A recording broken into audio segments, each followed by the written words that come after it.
சிவனையும் முருகனையும் நம்பணும். இது முருகனுடைய யுகம். இந்த யுகம் நீங்க முருகனை சாதாரணமா இடப்பட முடியாது. சிவனை விட ஒரு மடங்கு உயர்த்தி என் அப்பன் கந்தன் முருகன் சுப்பிரமணியன். இவனை விட அவன் வீரியம் ஜாஸ்தி. அவன் நெருப்பிலேயே பிறந்தவன். இவன் எங்க பிறந்தான்னு தெரியாது. இவன் அனாத.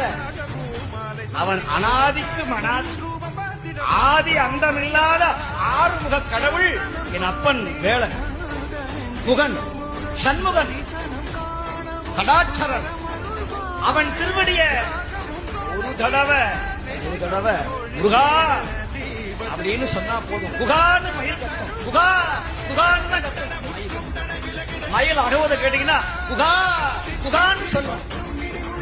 சுப்பிரமணியா, கந்தா, கடம்பா, கந்தனையே சொந்தமென எண்ணிவிட்டால் சந்ததமும் உந்தனருள் கூடி வருமே.